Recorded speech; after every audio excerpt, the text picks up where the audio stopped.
For many solar decades during the Great Crusade, the Iron Warriors served as the Imperium's relentless battering ram. Wherever a fortress stood defiant, wherever a citadel seemed impossible to breach, the warriors of the Fourth Legion were sent to break it. Their reputation slowly formed in the long thunder of siege guns and the grinding advance of disciplined ranks, until their name became almost synonymous with the harsh art of siege warfare, whether in assault or defense. Their Primarch, Perturabo, was known as a warlord of cold precision. His mind moved like a blade across a battlefield, searching patiently for weakness. Once he found it, he struck without hesitation. Victory mattered above all things, and the price paid in blood was rarely considered too high if the objective was secured. Yet beneath the Legion's record of success, something darker had begun to grow. Slights accumulated, some real and some imagined, and the Iron Warriors increasingly felt apart from the great cause they served. Distrust crept quietly between the Legion and the wider Great Crusade, and in the mind of their withdrawn Primarchs, that bitterness deepened over time. By the moment the treachery of Horus was revealed at Istvan III, the Iron Warriors were already a legion strained by crisis. Their forces were scattered across distant deployments, and the Legion still reeled from the savage suppression carried out upon their own homeworld of Olympia. Even so, they answered the call to bring justice to the traitor. But when Perturabo led the bulk of his legion to Istvan V, the fury of the Iron Warriors turned not upon the traitors, but upon those who had remained loyal to the Emperor. The long corruption within the Legion had finally taken shape, and in the dark years that followed, its consequences would be measured in suffering across countless worlds. The origins of the Fourth Legion stretch back to the closing years of the Unification Wars on Terra. Their first muster grounds were established upon the shattered remains of a rebellious fortress on the Oro Plateau of Segamrak. From the surrounding lands came their earliest recruits, drawn from the warlike gun tribes, Bloodgrieves, and the grim tech enclaves of the region. As Terra was finally brought into unity, these harsh lands provided a steady supply of warriors. The Legion's gene seed proved unusually adaptable, and implantation failures were far fewer than those suffered by many of the other early legions. Because of this advantage, their strength grew quickly. While some legions struggled to muster even a single active century, the Fourth Legion was already fielding fully formed battalions ready for war. They were sent into battle early, fighting beside the First Legion of the Dark Angels and the Fifth Legion of the White Scars. Their first wars were fought upon Terra itself, as the last pockets of resistance were crushed, and then across the wider Sol system during its pacification. Old frescoes within the Imperial Palace still recall those early campaigns. They speak quietly of the Cyto-Tyre Orbital, the Cydex Archipelago, Ice Station Echo, and the Battle of Meir Yasht. It was at Meir Yasht, during the harsh Venusian campaign, that the Legion marched beneath the direct command of the Emperor. Their serried ranks advanced beneath steel banners as they broke the litho-golem armies of the Venusian war witches. Success brought reward. New weapons and war machines from the Emperor's alliance with Mars were granted to the Legion, and a temporary influx of Terran recruits originally meant for the Third Legion further swelled their numbers. With this strength, they expanded rapidly, becoming one of the most numerous legions in the earliest years of the Great Crusade. Their forces soon spread among several expeditionary fleets, but the most notable was the 8th. Within that fleet, the 4th Legion formed its core, leading a long campaign that reclaimed or conquered many star systems and shattered several Xenos realms over the course of 11 standard years. These victories helped secure the Imperium's control of the Segmentum Solar. The Legion adopted the winged bolt from this campaign as its first heraldic symbol. Their banners carried its image proudly as they advanced through war zones across dozens of worlds. Yet even during these early triumphs, the Legion began to grow different from many of its brothers. For many years it fought without the guidance of a Primarch, and its structure remained almost unchanged from the original Terran pattern. Its methods rarely shifted. When obstacles arose, the Legion met them with relentless force rather than clever stratagem or dramatic heroics. Other legions, guided by their Primarchs or shaped by new cultures, developed distinctive ways of war. In comparison, the 4th Legion appeared rigid and unchanging. Some mocked them as mechanistic fighters without imagination. Others, especially within the command structure of the Great Crusade, valued their reliability. Because of this reputation, they were often assigned the most difficult and thankless duties. Long sieges, brutal suppression campaigns, and the defense of worlds too dangerous for mortal garrisons became their responsibility. They followed orders without complaint, even when other legions refused such assignments. Slowly, almost without anyone noticing, the Legion began to change. Its strength in numbers eroded through constant warfare, and its brothers surpassed it in fame and glory. In those years, a subtle divide began to form between the 4th Legion and the rest of the Legiones Astartes. From the beginning, the warriors of the 4th Legion fought with disciplined determination. Their methods were methodical and controlled, reflecting a mind for war that favored preparation and overwhelming force. They possessed strong technical skill and were considered among the more technologically capable legions, though the Iron Hands often surpassed them in this regard. Before each battle, they studied the field carefully. Fire patterns were calculated, artillery positions established, and armored spearheads prepared. Massive bombardments usually preceded their assaults, and their artillery formations grew so extensive that few legions could rival them. Yet once battle began, the Legion rarely withdrew. Orders to retreat had to come from the highest command, and even when plans collapsed or casualties mounted beyond expectation, the Iron Warriors pressed forward. Over time, this stubbornness became a point of pride. Victory had to be forced from the enemy, no matter how high the cost.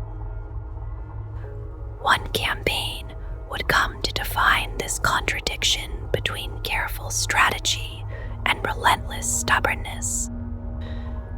It was the brutal liberation of the Forge world of Indelidation, a war that stretched across a harsh span of years in the early centuries of the Great Crusade. The fighting was relentless. Although victory eventually came, the price was staggering. The front-line elements of the 8th Expeditionary Fleet were nearly destroyed during the struggle, and many within the Imperial Court later questioned whether the Legion had pursued victory at far too great a cost. At one critical moment, the Iron Warriors refused to withdraw after their initial assault collapsed beneath a powerful enemy counterattack. Instead, they continued to fight within a plan that had already shattered. Nearly 29,000 legionaries fell in that single engagement before the enemy was finally worn down through sheer attrition. The losses included many of the Legion's most experienced warriors, and the battle became one of the bloodiest of its era for the Imperium. When the campaign ended, the Legion found itself diminished in reputation. Many senior commanders were dead, and more than 2 million soldiers of the Imperial Army had perished under their command. Though their gene seed remained strong and their numbers stable enough for survival, other legions soon eclipsed them in size and glory. The Luna Wolves and the Dark Angels in particular rose to prominence, while the 4th Legion struggled beneath the shadow of Incaladian. It was to this weary legion, bruised by war and still lacking a guiding Primarch, that their father would finally come. When the infant Primarchs were scattered across the galaxy, the child who would become Perturabo came to rest upon the mountainous world of Olympia. The planet was divided among rival city-states that fought endlessly for dominance. The child was discovered near the cliffs below the city of Lagos by the servants of Demekos, the tyrant who ruled there. Intrigued by the strange boy whose abilities seemed far beyond any ordinary orphan, Demekos adopted him and raised him within his household. Even as a youth, Perturabo remained distant from those around him. He rarely trusted the people of Olympia, and although Demekos attempted to win his affection, the young Primarch responded with little warmth.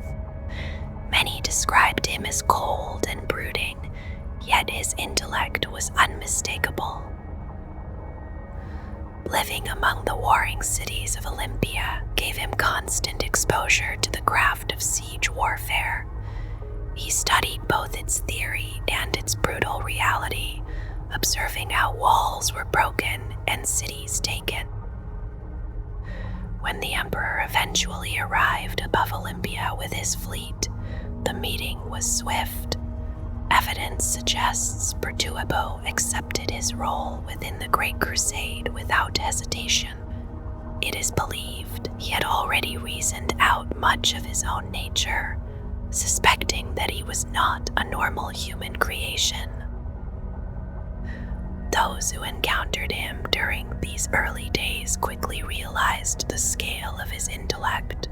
While every Primarch possessed extraordinary intelligence, Perturabo's talent for science and engineering stood out even among his brothers.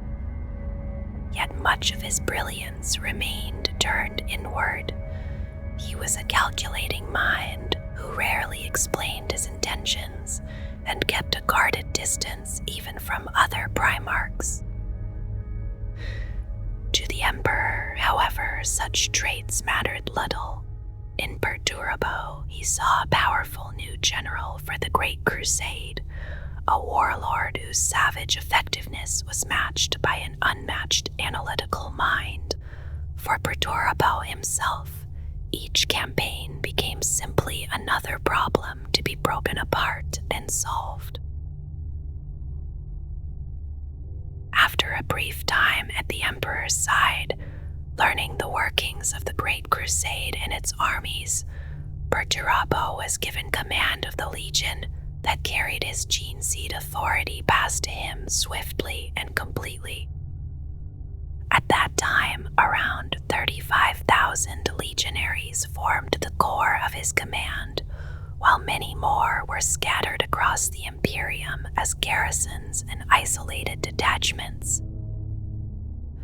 Perturabo studied the Legion's history in detail, examining its doctrines and comparing its record to those of the other legions. What he saw displeased him. His response was brutal. He ordered the Legion to carry out decimation. 1 warrior in every 10 would die, chosen blindly by lottery and slain by the hands of their own brothers. The decree was harsh and uncompromising. War, it declared, was uncaring and blind, and the punishment would be the same. Shock rippled through the imperial court. Some believed the emperor had placed immense power in the hands of a madman. Others argued that the Primarch had been given command too soon. Among the loudest critics was Robud Gilliman, who condemned the dishonor forced upon warriors who had fought beside his own legion. The emperor silenced the protests. For those who survived the slaughter, the lesson was unmistakable. Perturabo would rule without mercy, failure would bring death, and war would be treated as a simple equation with only success or destruction as its answers. From that moment onward, the Primarch began shaping the Legion into the weapon he desired. Its first true test would come in the wars of the Meratara cluster. The first great battle fought under Perturabo's command was directed against a mysterious enemy that had haunted the Meratara cluster for centuries. These beings called themselves the Black Judges. Long ago they had been human, but time and forbidden technology had twisted them. Their shriveled bodies survived only within armored machines controlled by cybernetic implants. To prolong their unnatural lives, they required the genetic material of living humans, taken through a process that always ended in death. From a barren moon known as the Rock of Judgment, they ruled nearby worlds through terror, demanding tribute of the young and healthy in exchange for protection from Xenos threats. Perturabo's legion descended upon them with fierce determination. The assault began in orbit, where the Iron Warriors smashed through defensive fleets and powerful laser batteries. Ships burned in the void as boarding actions and Melta torpedoes shattered the Black Judge's blockade. Once the path was opened, the Legion forced landings upon the moon. Armored columns surged forward behind the protection of massive artillery. Shells collapsed mountain faces and buried fortifications beneath avalanches of stone and dust. The true struggle began within the obsidian citadels at the heart of the moon. Inside those dark chambers, the Legion fought through waves of defenders and desperate fanatics. Casualties mounted as neutron weapons and heavy chain hammers tore through even Astartes' armor. When the Iron Warriors finally confronted the Black Judges themselves, the battle grew even more savage. Each of the machines carried firepower equal to that of a dreadnought, and hundreds of them advanced through the darkness. For a time, the struggle balanced on the edge of defeat. Legionaries fought from behind piles of their fallen brothers, charging again and again through storms of energy fire to destroy the towering machines. Then Perturabo himself entered the battle. He struck with sudden force, tearing into the ranks of the enemy and shattering their formations.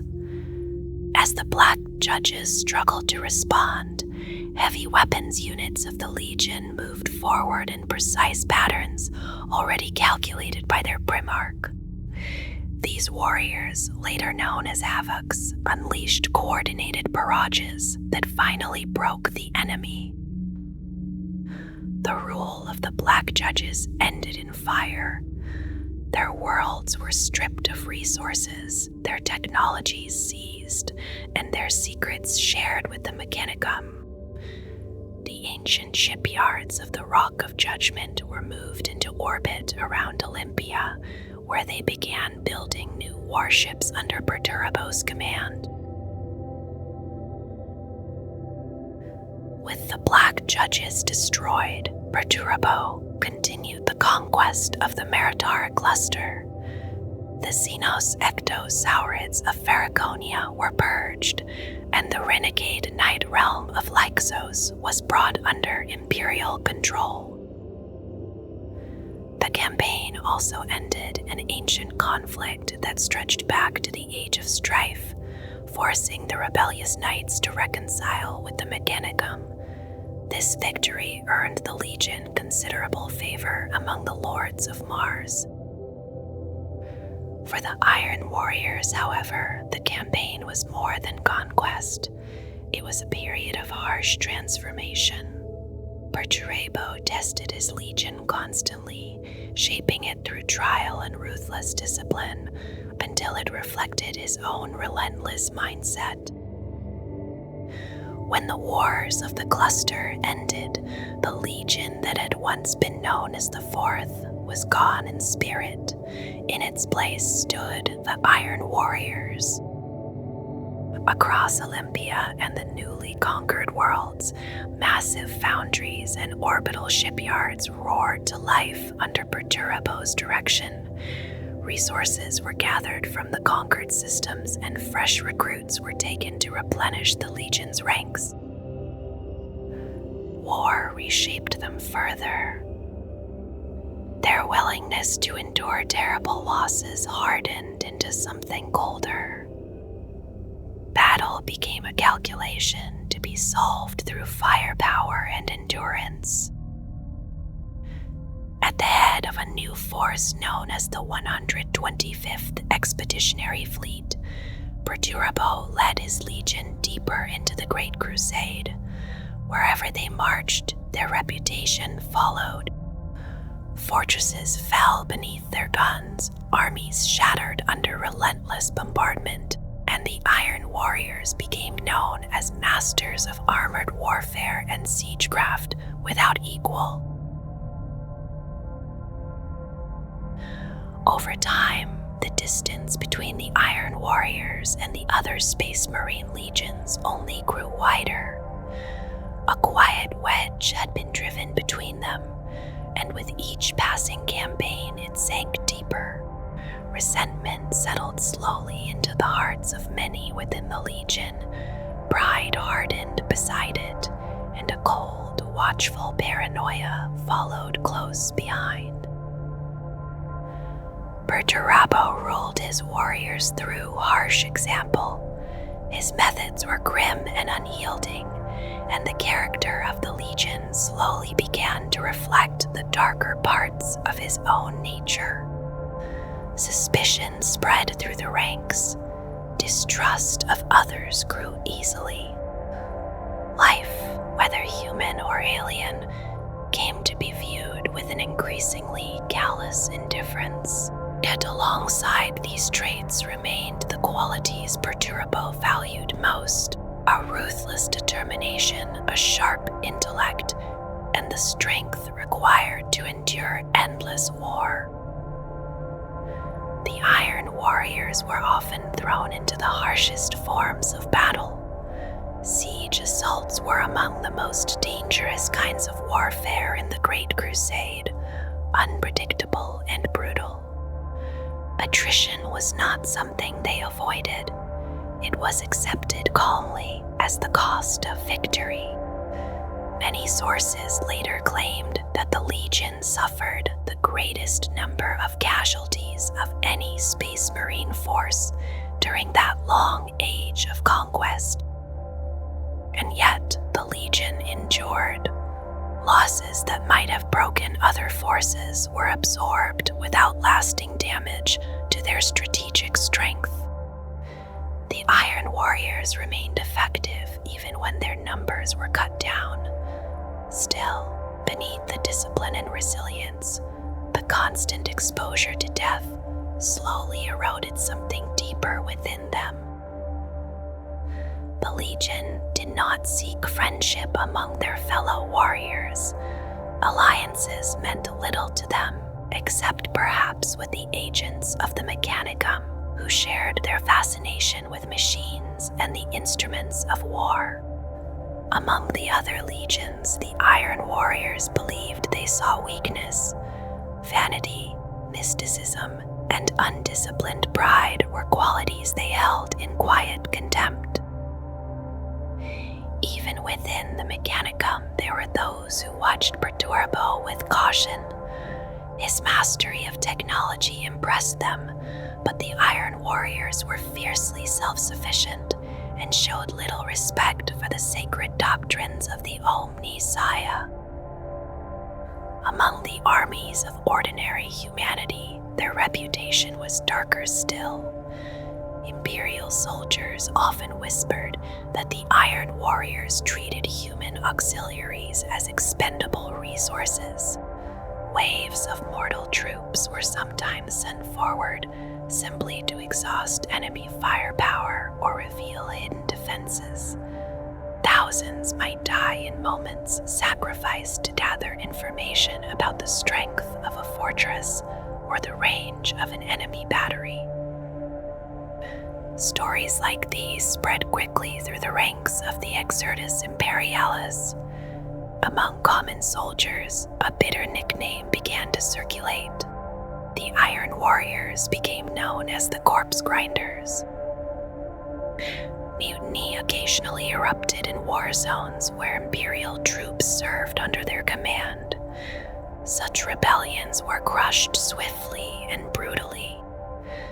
Eventually, the War Master Horus issued an order meant to contain the damage to morale. From that point forward, many of the human forces assigned to the Iron Warriors were drawn from indentured criminals or enslaved populations who had resisted imperial rule. As the Great Crusade entered its final decades, tensions with other legions sharpened into open rivalries. The Raven Guard carried old resentment from the fighting of the Ice Sunder War. And between the Iron Warriors and the Imperial Fists, there grew a particularly bitter hostility. Even when they fought alongside their brothers, recognition rarely followed. During the war against the Orc warlord Mashog, Perturabo devised the plan that finally broke the enemy's orbital defenses. Yet in the chronicles of other legions, he appeared only as an unnamed ally, a comrade without identity. Such slights accumulated quietly. The wound deepened further when Horus was appointed War Master and the structure of the Great Crusade shifted. New orders scattered the Iron Warriors across distant expeditionary fleets, garrison posts, and relentless sieges in the most isolated corners of the Imperium. Perturabo's own expeditionary fleet was repeatedly driven into the path of deadly enemies. Reinforcements rarely arrived. Resources had to be taken or built by the Legion itself. Despite growing bitterness, Perturabo obeyed every command. Looking back, some would later believe this was exactly as Horus intended. Across the Imperium, the Iron Warriors established countless fortresses to secure newly conquered worlds. Often, only a handful of warriors were left behind to hold them. On the world of Delgus II, a single squad of 10 Iron Warriors was stationed among a restless population of millions. Other Primarchs refused to divide their legions so thinly. Perturabo did not refuse. Each order was carried out with iron discipline, even as resentment slowly gathered within him. The legion that had once been a hammer of conquest was becoming something else, a scattered garrison force spread across the Imperium, called upon for every siege, every fortress, every grinding war of attrition. And beneath the weight of those endless demands, a quiet bitterness began to grow. The fall of the Iron Warriors is often spoken of in uncertain terms, even among those who study the long history of the Horus Heresy. Their path into betrayal remains difficult to trace with certainty. For a long time, the Legion appeared faultlessly loyal. They did not slowly drift away from the Imperium. To outside observers, it seemed as though something within them simply shattered. Many believed the cause was not corruption from the warp, but exhaustion. The Iron Warriors endured terrible wars throughout the Great Crusade. Siege after siege, campaign after campaign, each victory purchased with heavy losses, yet the Legion rarely received praise or gratitude for its sacrifices. Under such conditions, resentment began to grow. Suspicion followed soon after, along with a deepening bitterness within Perturabo and his sons. Some scholars believe that the endless violence slowly damaged the Legion's spirit, leaving them hardened but also hollow. Notably, there is little evidence that the ruinous powers influenced them during these early years. Their fall does not appear to have begun with dark rituals or secret pacts. Instead, it seems to have grown from something more human. Others have offered a different explanation. They claim the Iron Warriors were undone by arrogance. A savage pride may have grown within the Legion, fed by jealousy and anger at the recognition granted to others. Another interpretation suggests something simpler still. Some believe the Iron Warriors never truly believed in the cause of the Great Crusade at all. They fought because they had been created to fight. They served because that was their purpose. In such a view, the Legion saw itself not as defenders of a great vision, but as weapons, machines built for destruction. Without faith in the ideals behind their wars, they relied only on logic and ruthless efficiency. These qualities made them formidable soldiers, but they offered little defense against fear, doubt, and despair. For Perturabo, the burden of command may have become unbearable. The title of Primarch promised glory and meaning, yet for him it may have come to represent nothing more than endless slaughter. Victory after victory brought no satisfaction. Each conquest felt empty, each triumph hollow. And over time, that emptiness began to consume the Legion from within. As the Great Crusade neared its final years, pressure upon Perturabo grew heavier with every campaign. The Lord of Iron had long carried resentment within him, and in those days the embers of that bitterness began to flare into something far more dangerous. Some later believed that Horus himself encouraged this change. The War Master may have shaped events carefully, placing the Iron Warriors in situations that would push their Primarch closer to breaking. The moment that struck deepest came from Perturabo's own home. Olympia, the world where he had been discovered, erupted into rebellion. The long-lived tyrant of Lagos had died, and the political order he maintained collapsed almost immediately. Rival factions struggled for power, and the tensions that had simmered for years exploded into violence. Many on Olympia had grown resentful of imperial rule, especially after generations of their strongest youths had been taken away to serve in the Iron Warriors Legion. At the time, the Legion was already engaged in a brutal campaign against the alien Rude on the world of Gugan. Fighting the Harud was never easy. Their strange presence warped time and space, and battles against them were known to cost both lives and sanity. While still locked in that struggle, Perturabo received the news that Olympia had risen against the Imperium. It was Horus who delivered the message. The revelation struck deeply. Perturabo had spent years proving his loyalty and his worth. The thought that his own homeworld could fall into rebellion under his watch was unbearable.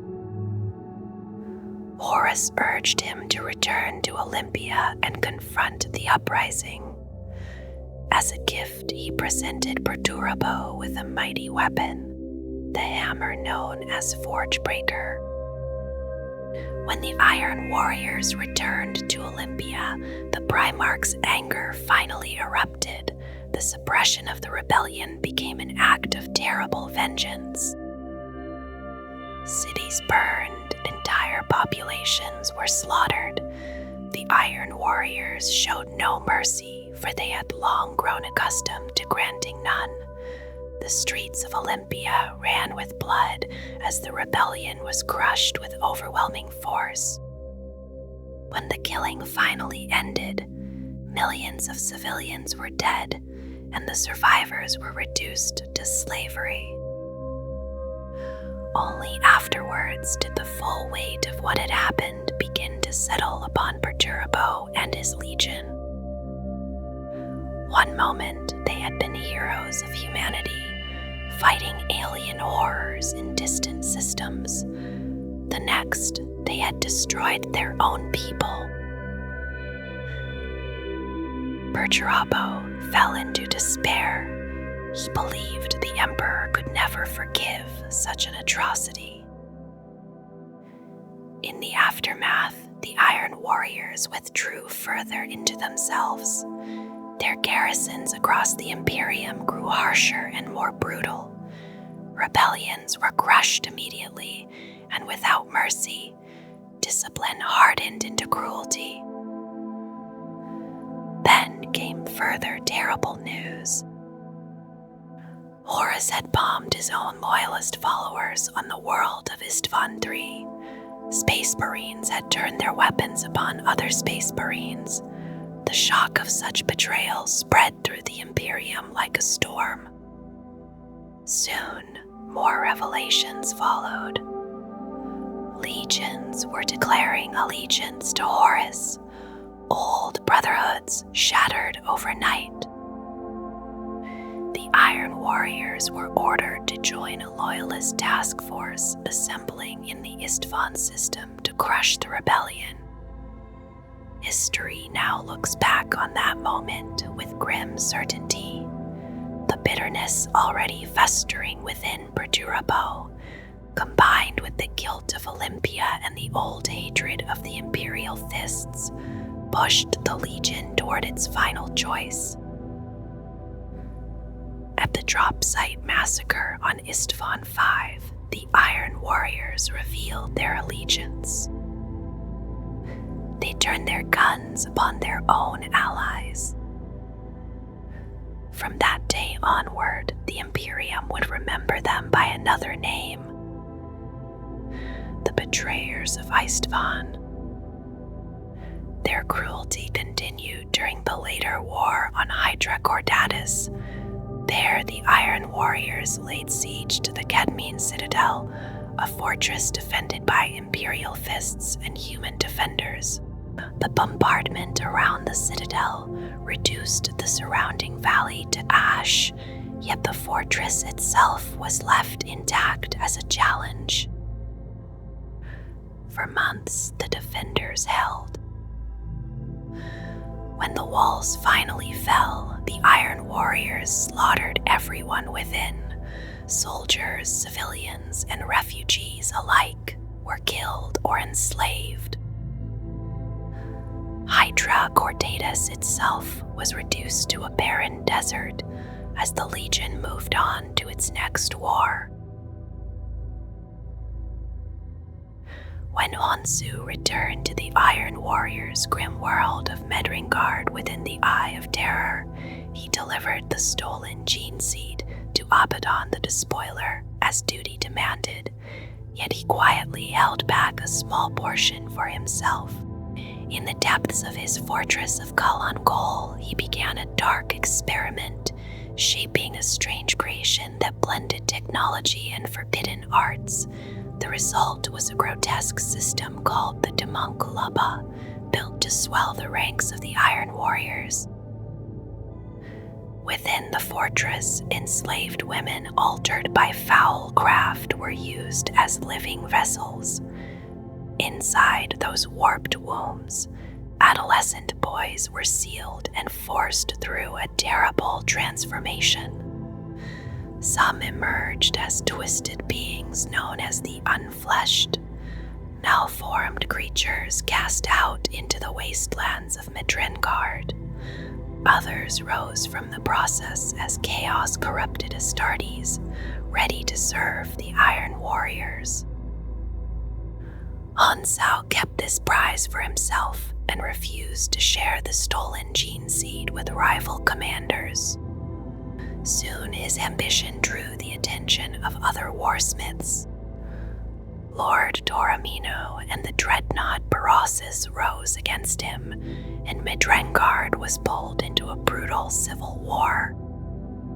Far away, Captain Uriel Ventress of the Ultramarines had already been cast out from his chapter for breaking the Codex Astartes.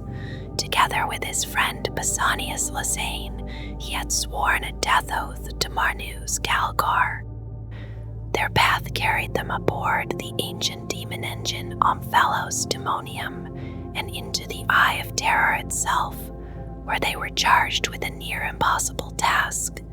They were to find the Demonkulaba and destroy it. When they reached Medrengard, Kalan Kol was already under siege. Doramino and Berossus battered at the fortress while the Iron Warriors fought among themselves. Ventress and his allies infiltrated the citadel with the help of the renegade Raven Guard, Arderic Fons, and a band of other renegade space marines, yet their attempt soon failed. They were captured by Hansu's demon-possessed bodyguard, Onyx, and brought before the savage morticians of the Dark Mechanicus. There, the cruelty of the place revealed itself. Uriel Ventress was sealed alive within one of the Demonkulaba wombs. Pausanias suffered as well, for the morticians cut away his arm of living metal, a limb fashioned from the strange necrodermis used by the Necrons. That living metal was grafted onto Hansu himself. Even in that nightmare, events turned. Ventress fought free from the corrupted womb and escaped through a sewage passage with a handful of survivors. Pausanias carried the fury of his mutilation with him as they fled into the depths. Meanwhile, the siege reached its peak. Berossus forced his way into Kalan Kol and faced Hansu in a massive duel. The struggle was savage, Yet with the aid of his demon-bound guardian, Onsu finally triumphed. Parrhassus fell, and his warriors quickly bent the knee to the victor, turning their strength against Taormino. While the fortress burned with battle, Ventress returned once more, leading a band of the exiled Unfleshed. Together they struck at the heart of the fortress and destroyed the Homunculaba. In the chaos, they also freed the Heart of Blood, a powerful avatar of the Blood God that had been bound for 10,000 years to sustain a psychic barrier around Gol. Once freed, the barrier shattered. Taormino could finally unleash psychic attacks against the Citadel, and the battle became a storm of violence and confusion. During the fighting, Onsu cornered Ventress and Pausanias inside the Citadel. The moment of vengeance seemed close, but the Unfleshed appeared from the shadows and fell upon the Iron Warriors, tearing them apart with savage fury. Ventress pursued the fleeing Warsmith through the chaos of battle and finally caught him. With a single shot from his bolter, he struck Onsu in the head. The Ultramarines had fulfilled their death oath. They departed the Eye of Terror and returned to Maghreg, believing the matter ended. Yet on Medrengard, the story did not end. By some dark miracle, Hanso survived the wound. Broken and wounded, he discovered the Heart of Blood, exhausted after its own battle with a rival daemon.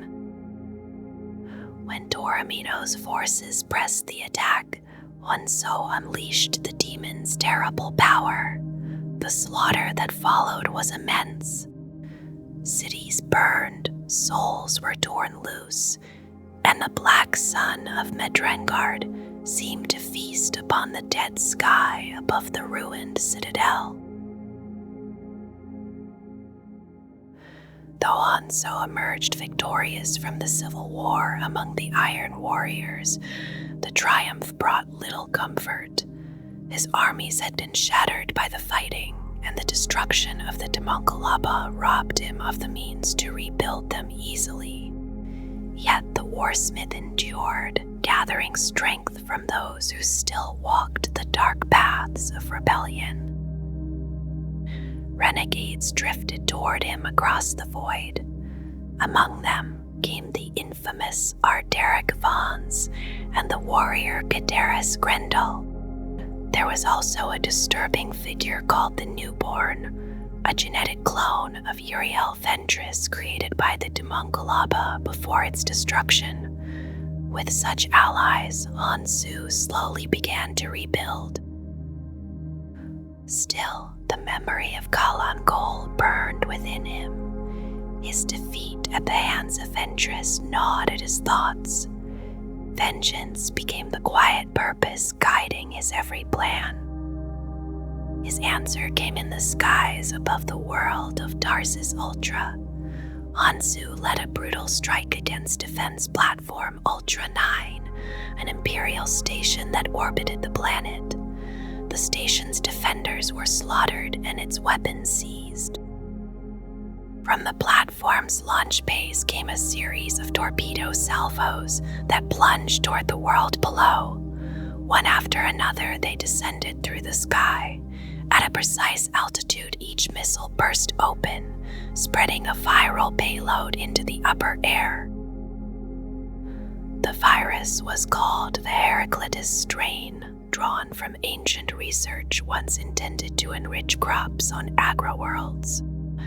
But on Tarsus Ultra, it meant something far different. The planet still bore the scars of a past Tyranid invasion. Across the continent's vast forests of alien growth remained, towering spires of strange vegetation that devoured soil and spread by drifting spores. The moment the Heraclitus virus touched that alien life, the reaction was catastrophic. The monstrous plants surged into furious growth.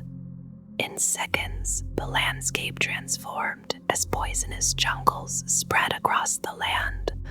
The ground was drained of nutrients while tremendous heat poured into the atmosphere. Oxygen vanished into towering spore chimneys that rose like unnatural mountains.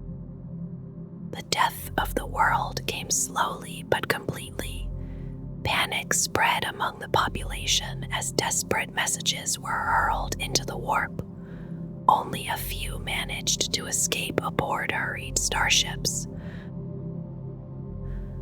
Weeks passed, and the atmosphere itself was stripped away by the unstoppable alien biology. Without protection, the surface was bathed in harsh stellar radiation. Everything living perished. Months later, nothing remained but a barren sphere of rock. Cities lay as skeletal ruins across a blackened surface. The world that once lived was gone.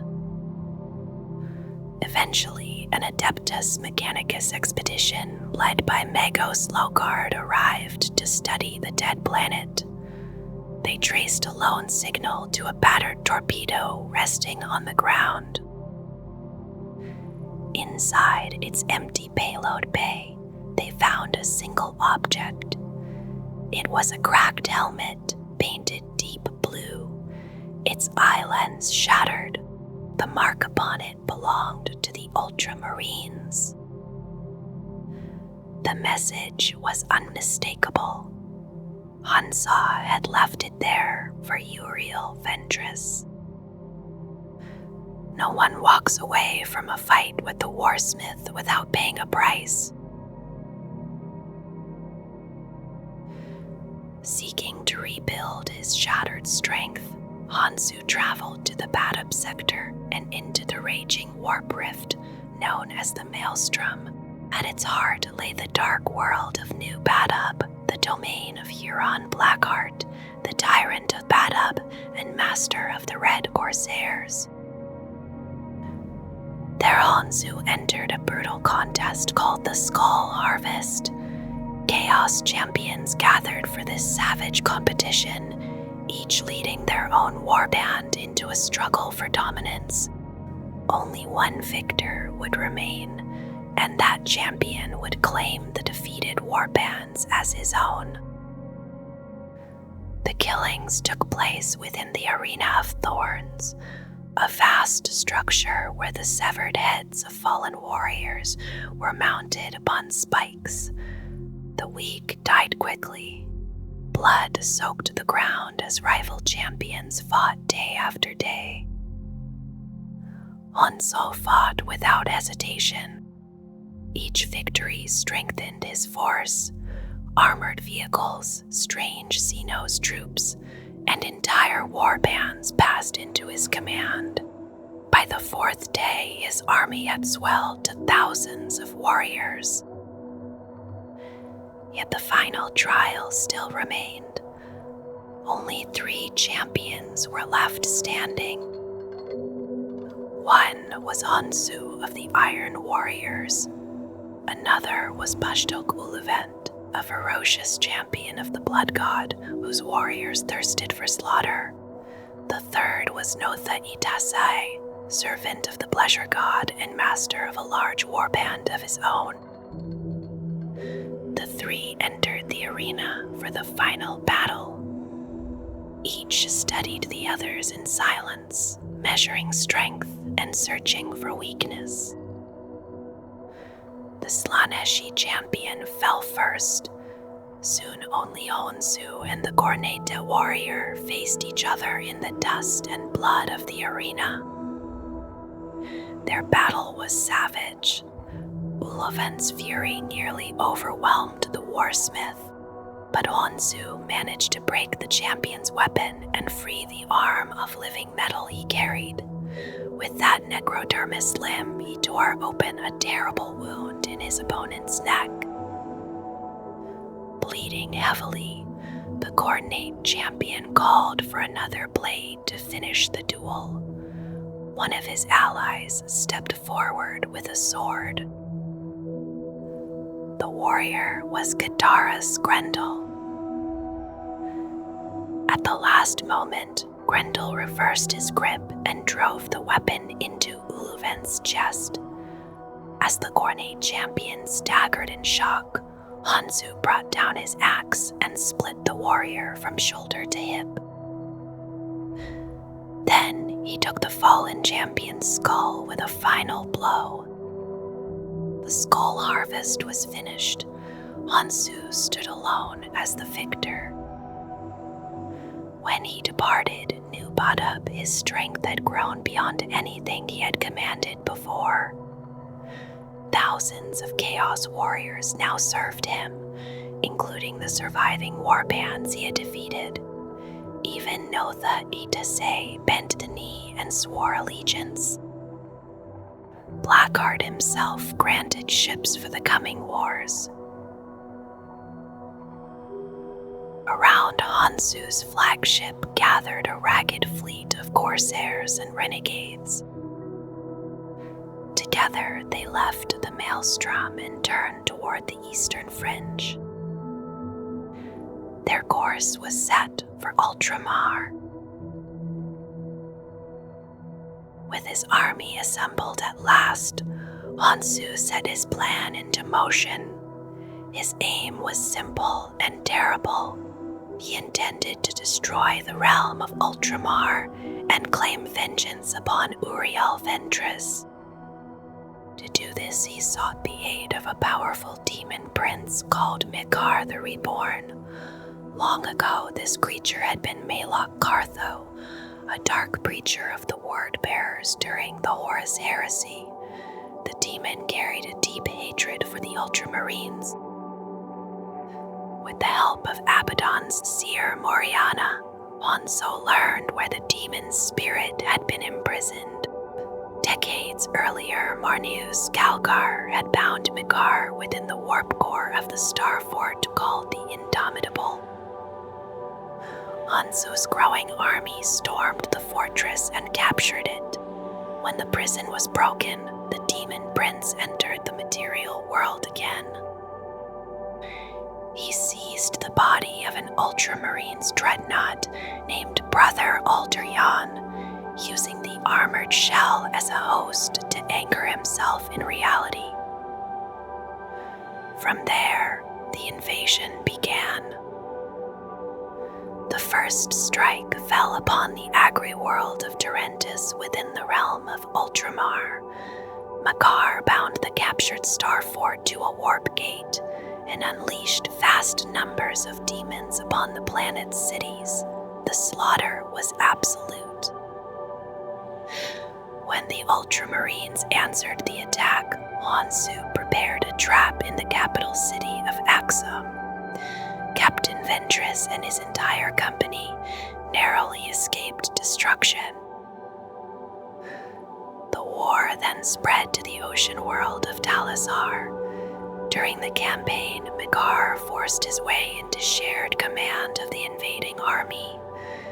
The demon named their forces the Bloodborne, a title Hansu deeply resented. Soon, the demon set a new objective. Hansu was ordered to travel to the world of Kulth and destroy the tomb of Ventamus, the Ultramarines hero who had once slain Mikar when he still lived as a mortal. The demon could not approach the tomb himself. The faith surrounding it burned like a barrier against creatures of the warp. Guided by the strange clone known as the Newborn, Hanso descended into the cavernous Draconi beneath Kelth. There the tomb was found. As they prepared to destroy it, Hanso sensed something more hidden within the place. Buried with the ancient Ultramarines captain was a simple combat knife known as the Shard of Erebus. The blade carried the weight of centuries of devotion and faith. Hansu quickly realized it could wound the Demon Prince.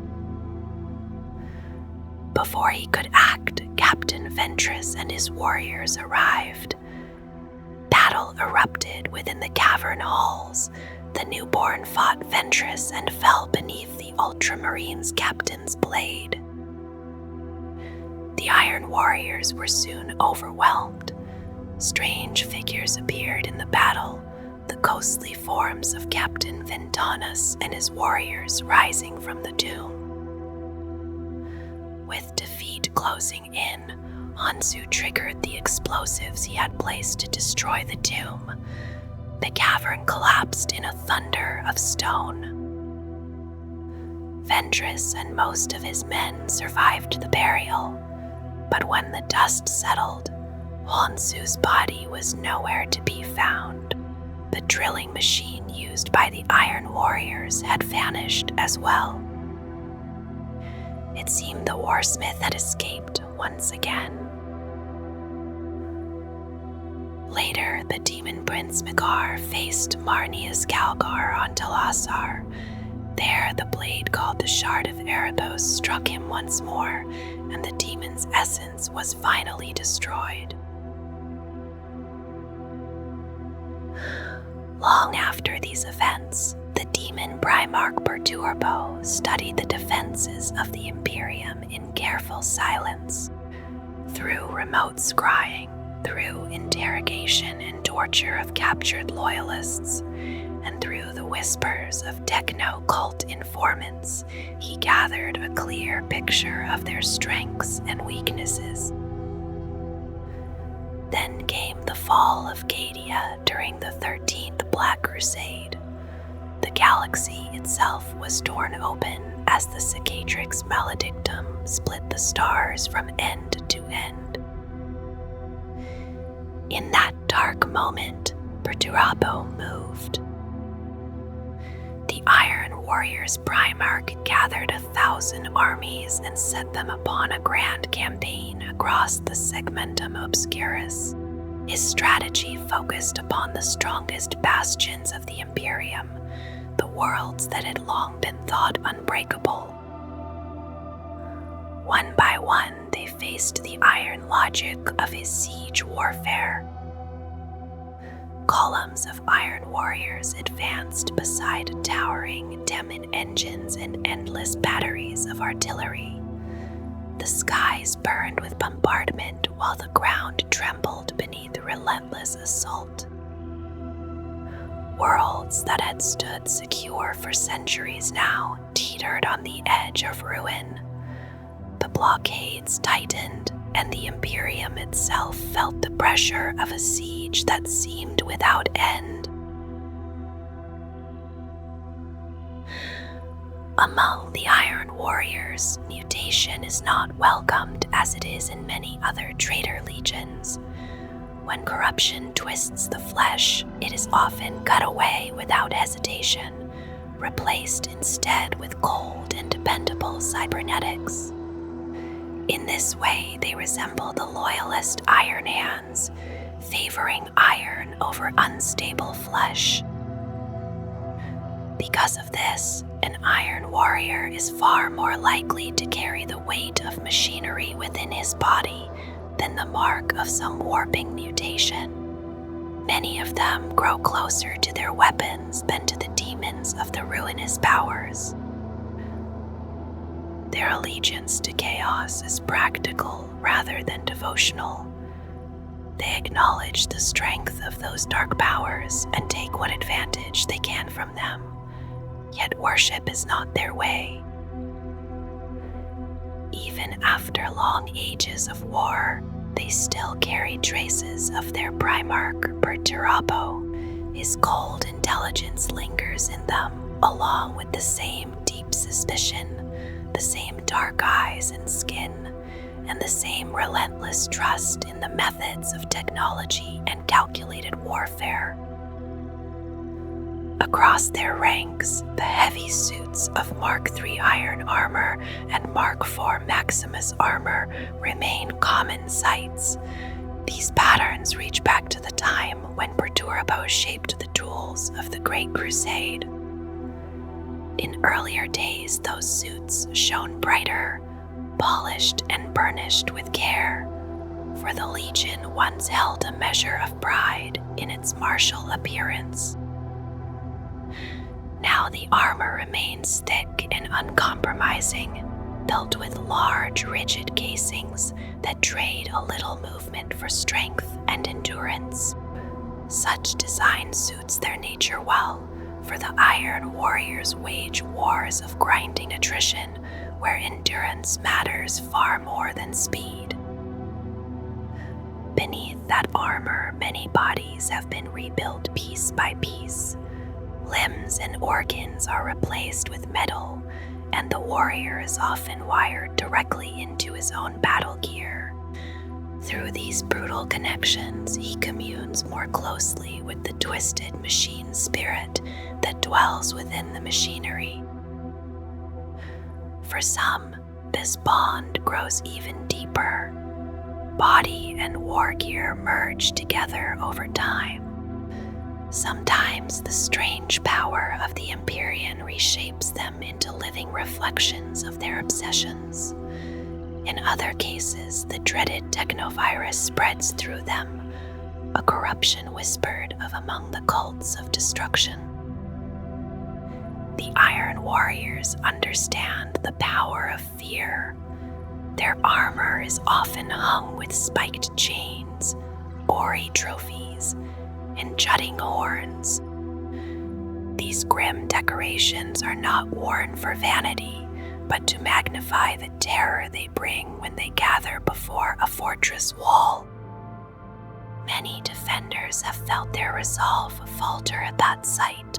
A mass of towering armored figures waits beyond the breach, monstrous and relentless, pressing forward with a single purpose as they pay for entry.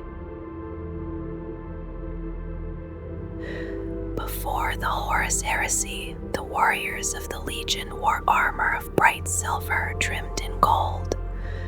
Time has changed little in the basic design, though the long ages since have brought darker symbols upon it. The most infamous of these is the Star of Chaos, now woven into their iconography.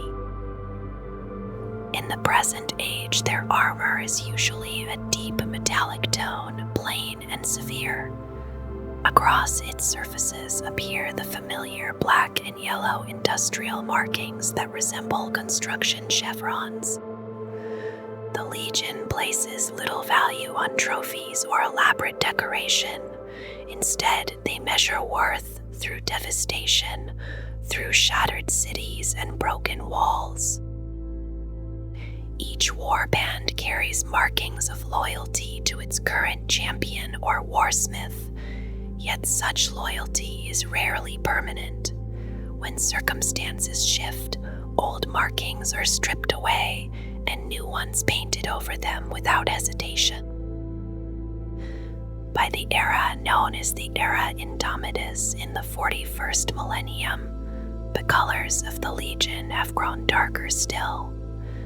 Their armor is worn and scarred by countless battles, the metal dulled by time and conflict. In many ways, the appearance of that armor reflects the warriors within it. The Iron Warriors never forget the wrongs done to them, whether real or imagined, and they feed those memories into the fires of their hatred. Like most of the Legiones Astartes, the Legion once used many symbols and forms of heraldry. Some of these traditions came from the ancient rules of the Dictorum Armorial. Others were shaped by the culture of Olympia, the world where their Primarch Perturabo was found. Over time, the Legion created its own identity from these influences. Even so, their symbols remain stark and practical. Brutal shapes and simple designs replaced ornament or personal flourish. individual display mattered little to them. In this restraint, one can easily see the influence of Perturabo himself. The badge of the Iron Warriors takes the form of an iron mask shaped like a skull. It is a simple image, yet one that leaves little doubt about the legion that bears it. Those who see it understand the grim determination behind it. After the legion turned to chaos, the design was altered slightly. The skull mask now lies across the 8-pointed star of chaos, binding the old symbol of the legion with the mark of their new allegiance. Both before the heresy and long after it, the Iron Warriors have also marked their weapons and heavy machines with bold construction chevrons in black and yellow. These markings speak quietly of the Legion's nature. They are builders of fortifications, patient and methodical, yet at the same time they are masters of destruction, tearing down the walls of their enemies with the same relentless skill. Olympia was a harsh and mountainous world long before the coming of the Great Crusade. Its people lived scattered among many separate city-states, each one holding its own walls and its own territory among the high ridges and valleys.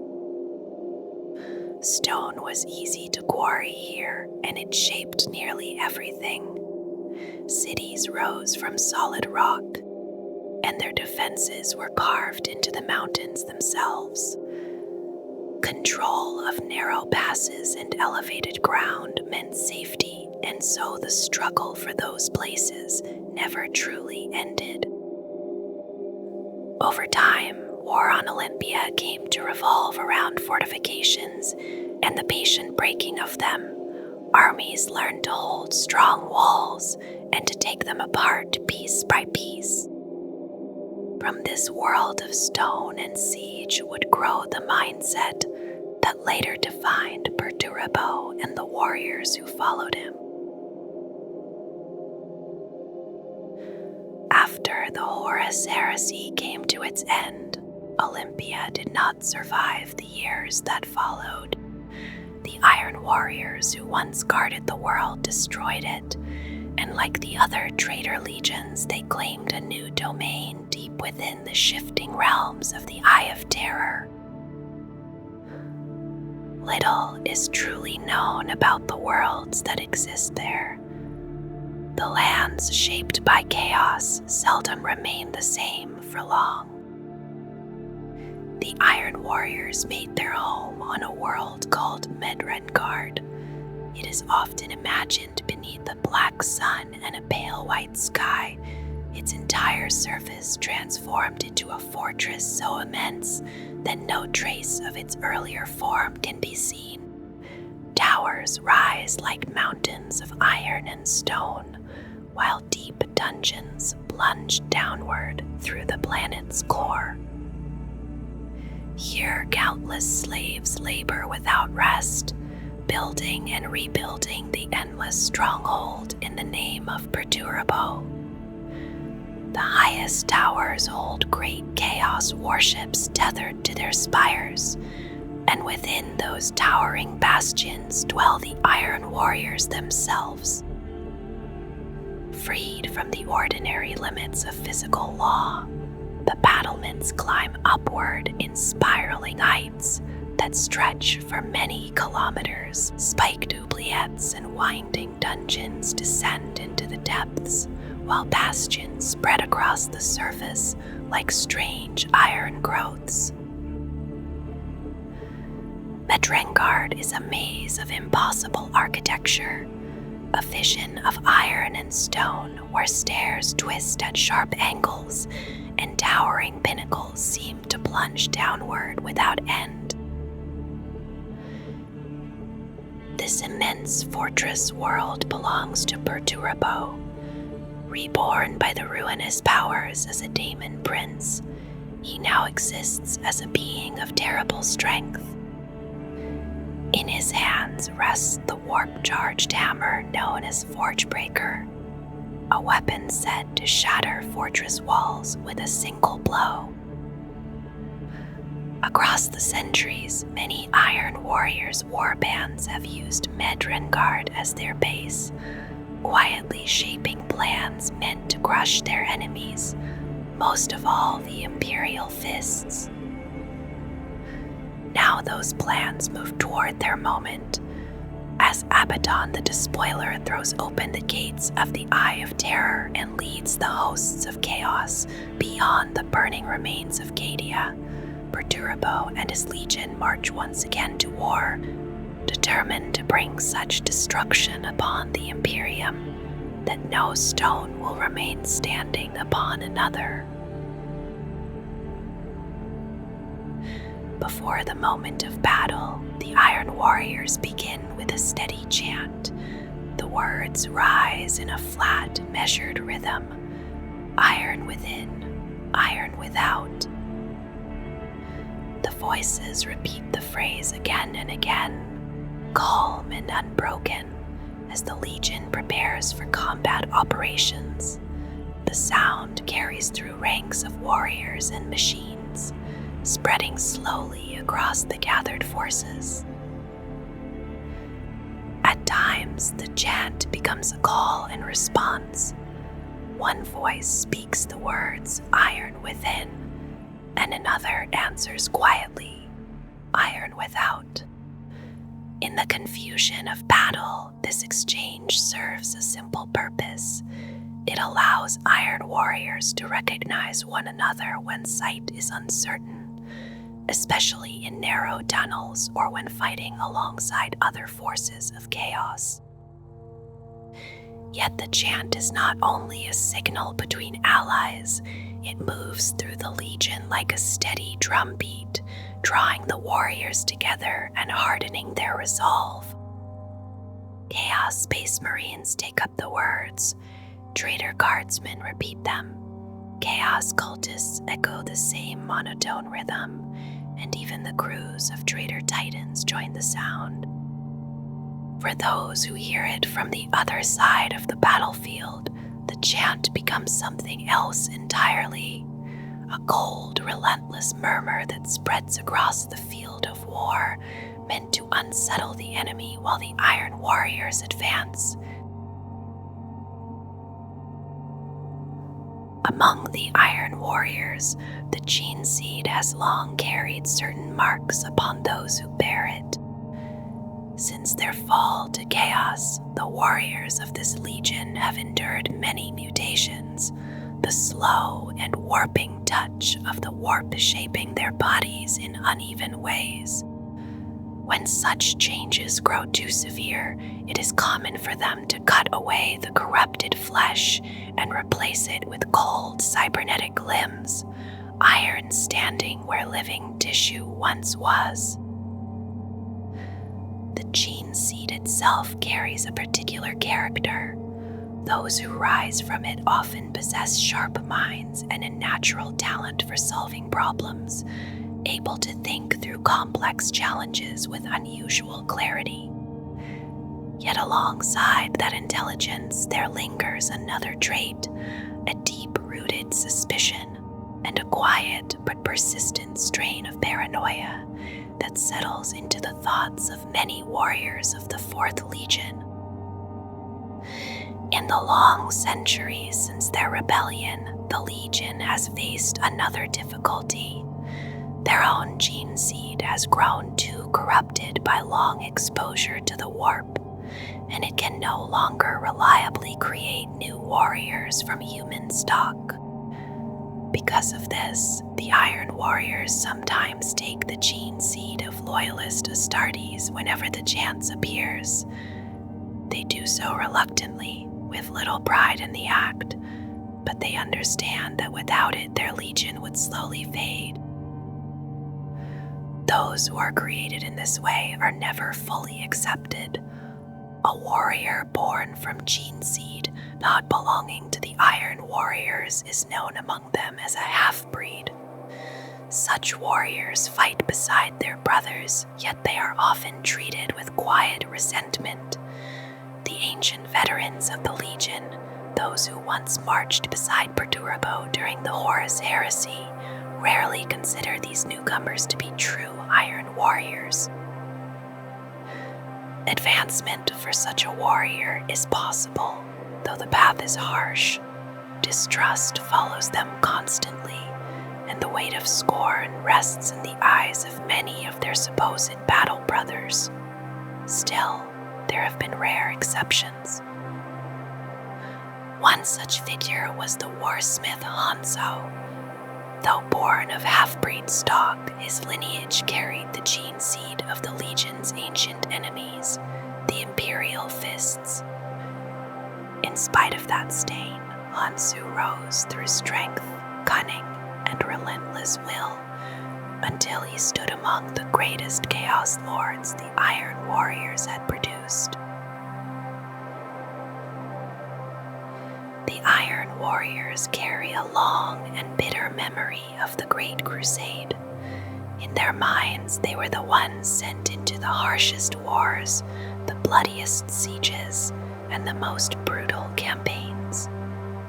While they endured those endless struggles, they believed the Emperor allowed other Primarchs, those he favored more, to step forward and receive the glory. When the wars were done, the Iron Warriors say they were not celebrated. Instead, they were left behind to garrison the worlds that had already been conquered, standing watch while others were praised. Slowly, in their telling, their legion faded into the background, while the triumphs of others were remembered. Their resentment runs deeper still when they speak of their homeworld, Olympia. They believe that Rogal Dorn, the Primarch of the Imperial Fists, stirred the people of that world against them. In their eyes, this act disgraced their legion even further, casting them aside after they had already served their purpose. Because of this, vengeance has become a quiet certainty within them. The Emperor and Rogal Dorn both stand as targets of that anger, remembered not with rage alone, but with a cold determination that has never faded. The Iron Warriors often see themselves in a different image now. They think of the ancient titans of old Terran legend, immense figures who stride through the universe unchecked, taking what they wish and answering to no natural law and no law made by man. Though they acknowledge the ruinous powers as a pantheon worthy of honor, devotion is not the center of their faith. Their deepest loyalty remains elsewhere. It rests with Perturabo, the one they believe rescued them from being sacrificed to the lies of what they call the false emperor. Among the relics carried by the Iron Warriors, there are weapons and constructs that feel older than the warriors who wield them, objects shaped by long years of war and darker influences still. One such relic is the Axe of the Four-Master, a massive great axe whose edge is lined with heavy cog-like teeth. It is said that what this weapon creates it may also destroy, a reminder that those who command the demon forges must rule their creations through strength as well as cunning. A strange authority over machines seems to seep from the metal of the axe itself. When the blade strikes with full force, even an adamantium armored tank may collapse into rusted fragments, while alien war engines can shudder apart as if the materials themselves can no longer endure their own form. Elsewhere there drifts the cranium malevolus, an iron-bound skull that was once a simple servo skull taken from the sainted halls of Terra. It began as a trophy, little more than a curiosity, yet under the hands of the Iron Warriors it became something far more disturbing. Now the skull mutters in bursts of the dark tongue, fragments of sound drawn from the strange languages of the soul forges. Those coded whispers are enough to unravel the machine spirits of enemy engines, and the scrap code it releases can drive nearby war machines into madness until they ignite themselves rather than endure another moment beside the floating relic. Some warriors carry their relics not in their hands, but in their very bodies. The flesh metal exoskeleton is one such transformation. The warrior clad in it embodies the old saying, iron within and iron without, in a literal and unsettling way. Flesh metal once placed upon the body has fused with armor and bone alike, until the warrior's anatomy is metal beneath the surface as well as above it. A blade that slips past the armor often blunts against the hardened flesh beneath, and even when wounds are dealt, the body rebuilds itself in a quick frenzy of silvered fibers that pull torn muscle back together. Another bearer carries the vast network of implants known as Insidium. These bionics were first installed to shield the body from the mutating touch of the Immaterium, yet the warp rarely follows such intentions. Flesh and machinery have fused into a warped host of technovirus corruption. The result is a creature where mortal body, demon influence, and machine are bound into one monstrous form. Though the bearer may despise what they have become, the fusion has made them a leviathan that few enemies can halt. Some relics are less subtle. The nest of mecha serpents forms a tangled mass of mechanical tendrils that coil across a warrior's back. Each piece is in truth a small demon engine, cruel and aware in its own way. When battle draws near and a worthy foe approaches, the tendrils slither outward across the ground. They wind around limbs and throats, tightening until their victim is helpless, leaving the final strike to their master. The Iron Warriors are known above all for the destruction of fortresses, and among those who prefer to walk the battlefield themselves, there is a weapon spoken of with respect. The Siegebreaker mace is built from a great sphere of dense star metal, edged with sigils of shattering Adeptus. It rests upon a pole taken from a captured Adeptus Astartes standard, thick as a warrior's wrist. When swung with enough strength, the mace can smash through solid rockcrete, scattering broken walls into dust and shards so the wielder may stride calmly through what once seemed an unbreakable barrier. Other relics are smaller but no less steeped in hatred. The combi bolter known as Spite Spitter has endured countless years within the warp. Over time, the anger of its many wielders has seeped into the weapon itself. Each round fired carries that bitterness with it, as if every shell leaves the barrel trailing a trace of loathing. With every servant of the corpse emperor that falls, the weapon and the warrior who bears it take another quiet step toward the long war they believe will never end. Some warpsmiths command even stranger tools. The techno-venomous mechatendrils spread from their backs in a writhing cluster, mechanical tentacles that behave with a cruel awareness of their own. Like the mecha serpents, they are formed from several small demon engines bound together into a single mass of restless machinery. And there is the relic called Warp Breacher.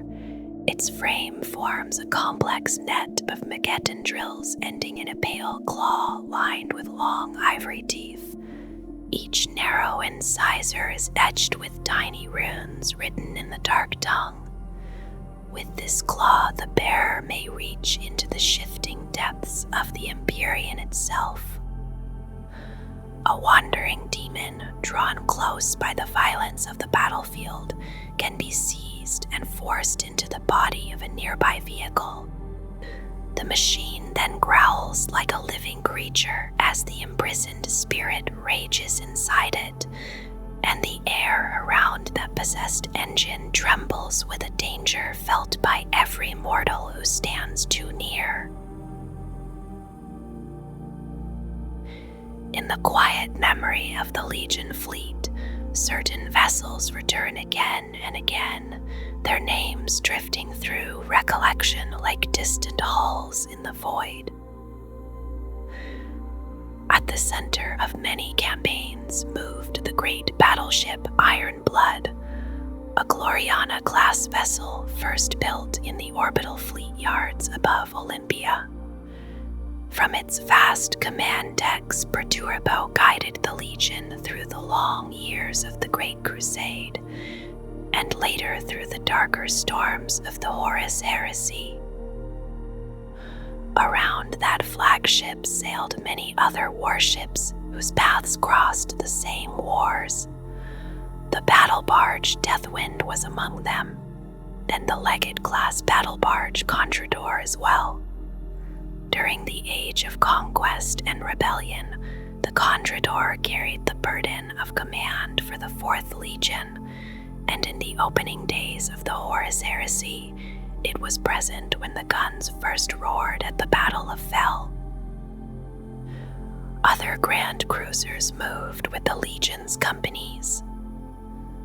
Benthos served as the flagship of the Iron Warriors' 14th Grand Company through both the Great Crusade and the long betrayal that followed. Nearby, in those same years, sailed vessels like Kalipos and Dominator, though their journeys ended violently when the fleets clashed at Fall. Dominator had once helped shatter alien defenses above the world of Calyx, yet even that strength was not enough to survive the opening storm of the Heresy. Some ships met stranger fates far from the main fleets. The grand cruiser Grim Paragon remained behind to watch over Olympia itself, keeping silent vigil above the Legion's homeworld. There it encountered an unknown vessel flying the colors of the Salamander's Legion, and the clash left the cruiser badly scarred. Far away on the feudal world of Prime Gala, another vessel came down from the stars in a far more dramatic fall.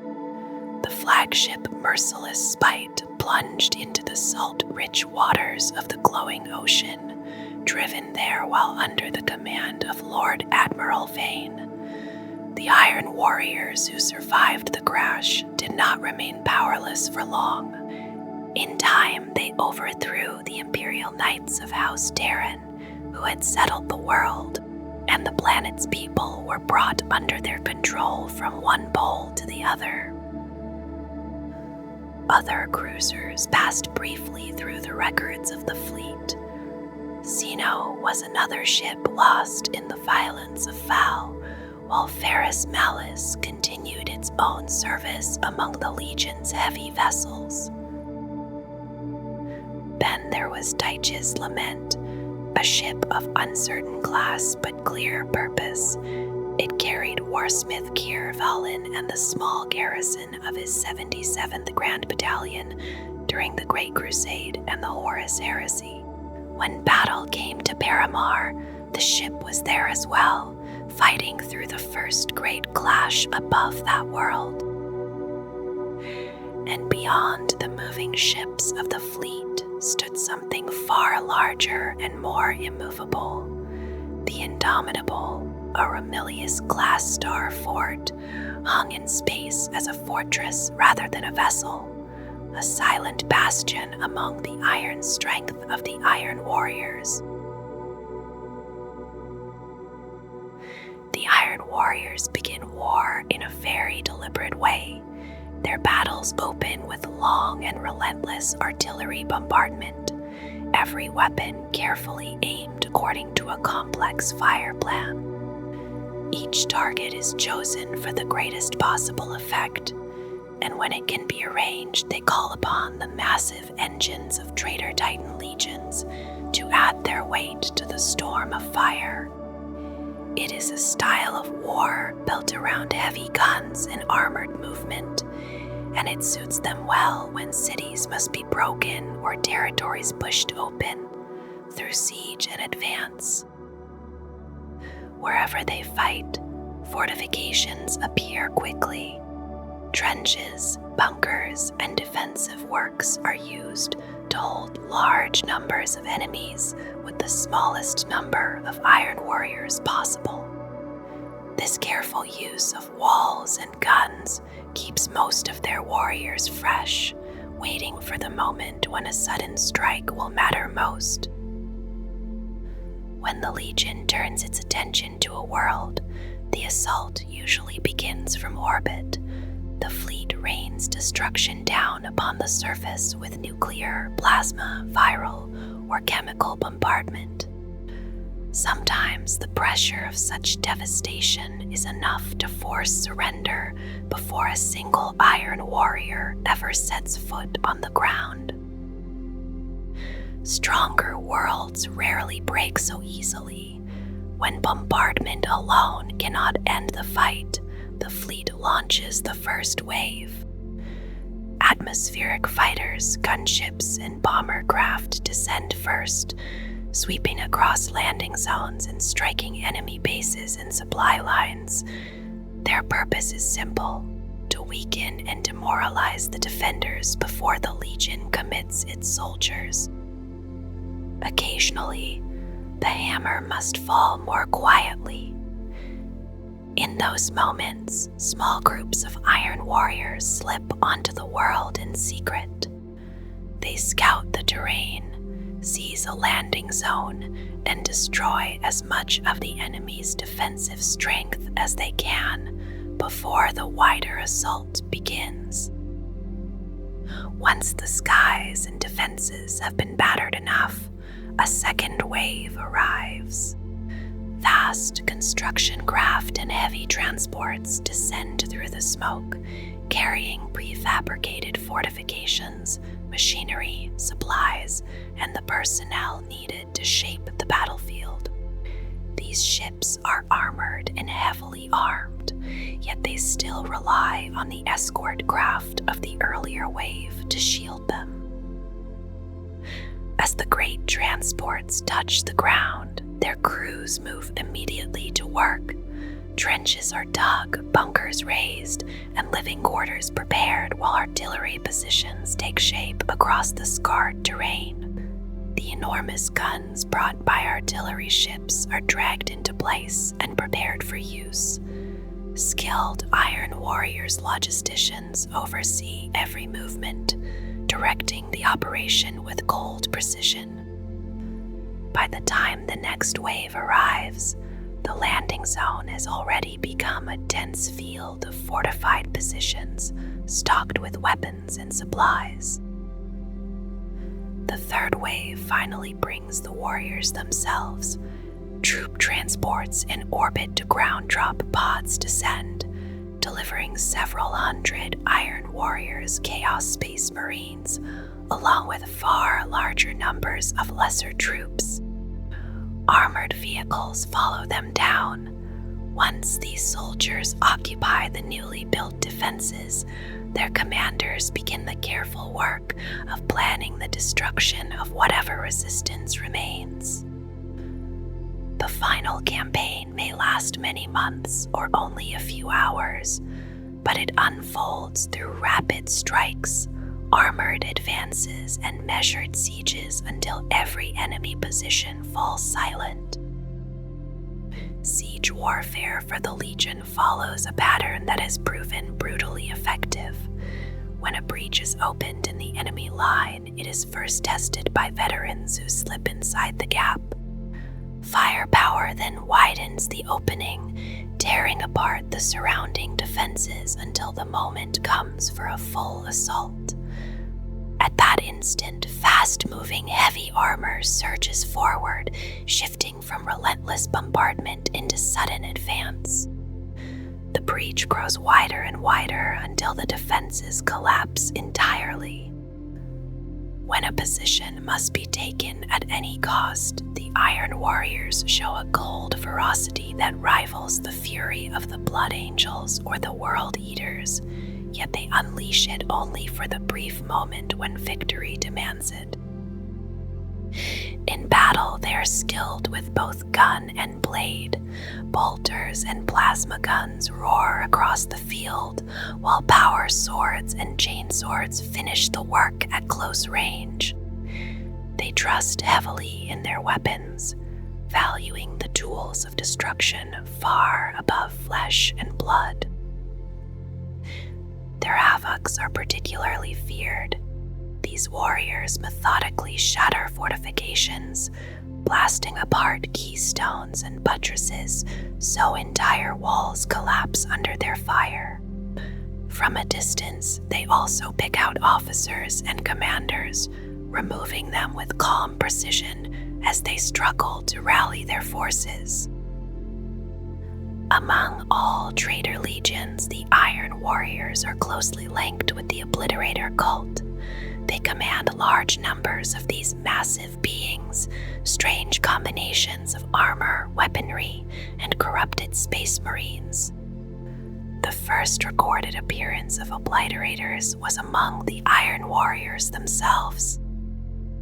Centuries of siege warfare have also given them an enormous strain of specialized equipment. They possess tunneling machines such as the Termite, the vast Leviathan transport, and Dreadclaw assault craft adapted for planetary descent. Many pieces of artillery built long ago by the Imperium now serve in their arsenals as well. These machines are used sparingly and guarded carefully by the Legion's first company. They also maintain Corvus assault pods that allow them to make use of supporting traitor titans as towering siege platforms. Their partnership with those titans is so frequent that some Imperial observers believe the two forces are part of a single formation, moving together through war with the same grim purpose. Within the Iron Warriors Legion, the will of Perturabo stood above all else. To him, there was no division between those born on Terra and those from Olympia. Every warrior belonged to the same unforgiving engine of war, and every life was simply another measure of strength to be spent in the long grind of conquest. Before the coming of their Primarch, the Legion had followed rigid traditions formed in the early years of the Great Crusade. Perturabo changed this quickly and with precision. His reforms were not reckless upheaval. Instead, they were deliberate adjustments shaped by what he had learned during his time beside the Emperor on Terra, where he studied the long history of human warfare and absorbed its many strategies and doctrines. From this knowledge, he forged the structure that would define the Iron Warriors. At the heart of that structure stood the formation known as the Grand Battalion. In theory, it resembled the chapters used by other legions, yet it was something far heavier and more complex. Alongside its legionaries marched a vast body of armor, artillery, and logistical support, far greater than most formations of similar size. The strength of these battalions rarely remained fixed. The Iron Warriors suffered severe losses, particularly among new initiates, and so recruitment continued even while wars were being fought. Reinforcements arrived in a constant stream. Some battalions shrank to only a few hundred warriors, while others swelled into enormous hosts numbering in the thousands. When losses became too great, shattered battalions were quietly absorbed into stronger ones. Below this level, the Legion divided itself into many practical layers. Cohorts and grand companies operated as heavily mechanized forces supported by human auxiliaries, mechanicum detachments, and a web of supply and engineering assets. Beneath them marched line companies and armor centuries, each composed of smaller groups of legionaries or columns of armored vehicles moving steadily toward the next siege. Among these formations moved a feared brotherhood known as the Tyranids, the Dominators. These veterans had endured countless brutal sieges and were masters of breaking fortress lines. Clad in Terminator armor, they stood at the forefront of the Legion's most dangerous assaults. Everywhere within the Legion, there was an abundance of weapons and machines. Thousands of suits of tactical dreadnought armor existed within their arsenals, and their stores of ammunition were said to surpass those of several other legions combined. Each Iron Warrior possessed strong technical skill, allowing them to maintain and adapt their war gear with methodical precision. Their equipment was chosen with a practical eye. Heavy weapons teams carried portable cannons to destroy enemy armor. Siege assault units favored the thick plates of iron pattern power armor. Reliability mattered more than beauty. During inspections, armor might gleam with polished metal, but long campaigns left it scorched, battered, and stained by war, repaired only enough to keep it functional. The Legion's greatest strength lay in its engines of destruction. Land raiders and towering super-heavy machines rolled beside long columns of rhinos, basilisks, and predators. These vehicles were treated almost as expendable tools, easily replaced through the manufactoria that labored endlessly for the Legion.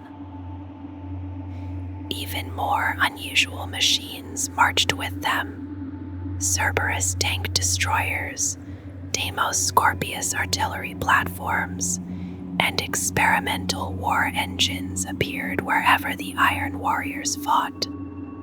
Because armor and artillery were woven into every level of their command structure, their reserves of ordnance grew larger than those of any other legion during the Great Crusade.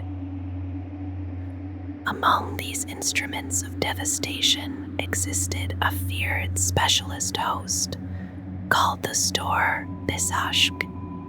These siege masters commanded the Legion's most terrible weapons. They oversaw the construction and use of rare engines of destruction and held authority over stockpiles of atomic shells, phosphex reserves, and gravitic munitions. Warriors assigned to their command often served as punishment units, forced to labor under the watch of the Legion's most ruthless engineers. All of this served the vision of Perturabo. His Legion was meant to be a single unified weapon, disciplined and relentless. Their bombardments were calculated storms of fire. Their armored assaults moved with careful precision. Behind the advancing tanks marched infantry who did not falter, even when faced with overwhelming fury. When battle closed into brutal hand-to-hand fighting, the darker temper of the Iron Warriors emerged. Their ferocity could rival the rage of Angron's World Eaters, or the lethal blade work of the Dark Angels. Yet even this fury could end in an instant, restrained by the cold discipline their Primarch demanded. To Perturabo, the Legion was never a collection of individuals. It was a single instrument of conquest. Victory mattered more than honor, and every warrior within the Iron Warriors was simply a resource to be spent in the pursuit of that end.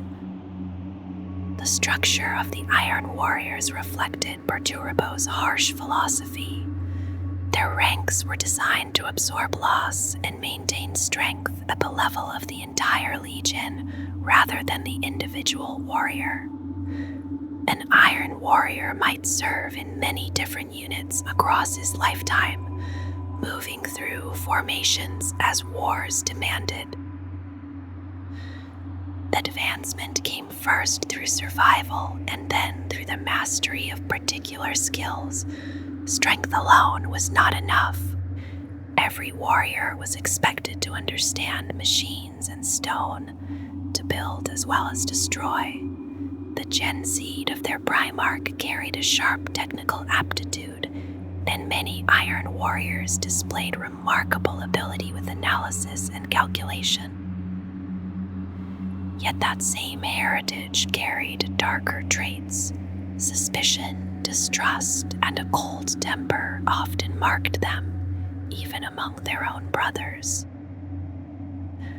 Personal honors meant little inside the Legion. What truly mattered was skill in the style of warfare that Perturabo demanded. The greatest example of this was the title of Warsmith. Within the Iron Warriors, this title gradually replaced older ranks, such as Praetor or Lord Commander. A Warsmith was not simply a battlefield leader. He was expected to shape war itself, mastering siegecraft, logistics, and the careful deployment of artillery and armor. A warsmith might plan the conquest of an entire world, and moments later calculate the precise fields of fire needed to break resistance in a ruined city. Success or failure rested entirely on his shoulders, and Perturabo showed little mercy toward those who failed. Over time, these commanders became grim and independent figures, brilliant and often paranoid. Rivalries grew between them, for their exact hierarchy was never clearly fixed. Most warsmiths commanded grand battalions, forming the backbone of the Legion's strategic command. Others oversaw specialized forces, distant garrisons, or expeditionary fleets scattered across the Imperium. Among them stood three who held a position even closer to their Primarch. These were the Triarchs, the three blades of the trident. Though they served as advisors, their true purpose was often to carry Perturabo's will throughout the Legion and enforce his commands. By the time the Horus Heresy erupted, the Iron Warriors numbered somewhere between 150,000 and 180,000 warriors. Their fleets were vast as well, with more than 100 major warships carrying the Legion across the stars. Exact numbers remained uncertain, since many of their forces were spread across remote garrisons and distant campaigns. During these years, the Legion deepened its ties with the factions of the Mechanicum, especially those associated with the Legio Cybernetica. Some renegade elements of the machine cult found shelter under Perturabo's protection. At the same time, a new human force rose from the ruins of Olympia. These soldiers, known as the Thoragara, served as fiercely loyal auxiliaries and tools of control within the growing dominion of the Iron Warriors. Hidden behind the stern discipline of the Legion, bitterness and resentment had already begun to take root. To the wider Imperium, the Iron Warriors still appeared loyal and resolute. Only when they were summoned to take part in the punishment of Horus at Istvan did the truth finally emerge. Within the Legion's forces marched several elite formations. Among them were the Tyrant Siege Terminators, towering warriors clad in heavy cataphracti armor and armed with missile launchers mounted upon their backs. These veterans advanced through the fiercest fire to shatter fortress walls and harden strongpoints. Iron Havoc squads moved beside them, masters of concentrated bombardment who placed explosive shells with cold precision. After a deadly attack aboard Perturabo's flagship during the Battle of Fall, another strange force appeared. 6 towering battle automata, known as the Iron Circle, became the Primarchs' personal guardians. Each machine bore the heraldry of a warrior of the Legion and obeyed with the silent loyalty only a machine could possess. The Stor-Bazashk remained the masters of the Legion's heaviest weapons. These siege specialists commanded artillery and explosive ordnance, capable of tearing open the strongest fortifications. When breaches had to be carved into the walls of a city or fortress, they crafted the charges that shattered stone and steel alike. Alongside the Iron Warriors marched many mortal soldiers.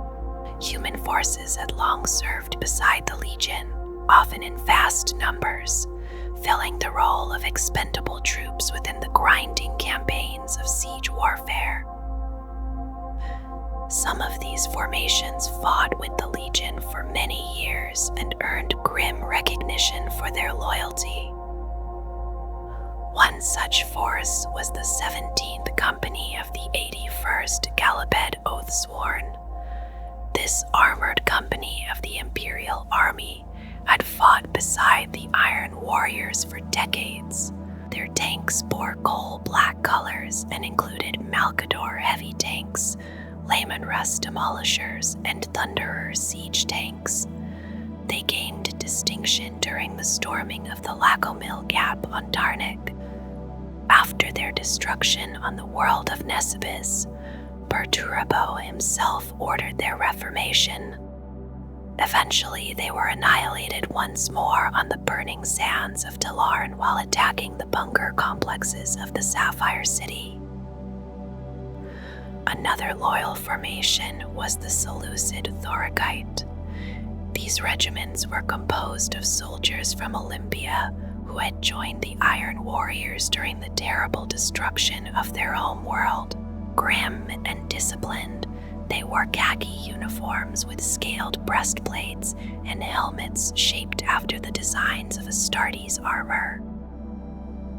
Working tirelessly beside the Legion were the Mechanicum tech priests, known as the Numagina. Within sealed forges, they constructed strange hybrid machines from the wreckage of captured technology. They repaired the Legion's war gear, maintained vehicles, and built citadels on conquered worlds. Within the ranks of the Legion also existed several secretive warrior societies. These groups lay outside the normal chain of command and were rarely known to outsiders. The oldest and most influential was the Dodecatheon, called the Brethren of Stone. Long before the Legion found Perturabo, it had existed as a gathering devoted to siegecraft and military architecture. After joining the Legion, the Primarch expanded it and shaped it after traditions from Olympia. Members of the Dodecatheon met without rank to study war. They simulated battles, shared designs, and examined intelligence reports. Rivalries grew there as well, for the society became a proving ground where warriors sought the respect of their peers and their Primarch.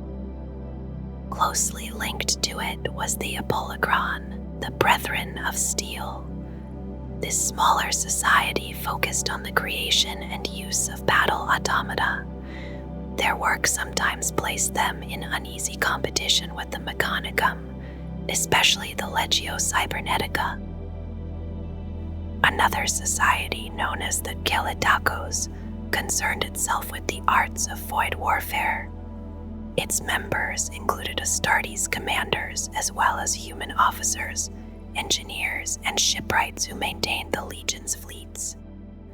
Their base of operations was the Black Citadel, the massive orbital shipyard above Olympia. The most secretive group was the Lysatra, the Brethren of Thunder. Others within the Legion sometimes called them the Burned Men. Their members were weaponsmiths and ordnance experts obsessed with creating ever greater destruction. Rumors whispered that some among them experimented with strange ideologies and alien technology even before the Horus Heresy began. Among the Legion's elite warriors were the Tyranids, also called the Dominators. Long ago, they had served as the honor guard of Perturabo himself. But after failure during the Battle of Fel, their status collapsed. They were stripped of their former glory and sent into the most punishing assaults, fighting in a grim state of penance. Watching them at all times were the silent machines of the Iron Circle, the new guardians of their Primarch, and an unending reminder of their fall from favor. In the far future of the 41st millennium, the Iron Warriors no longer resemble the Legion they once were.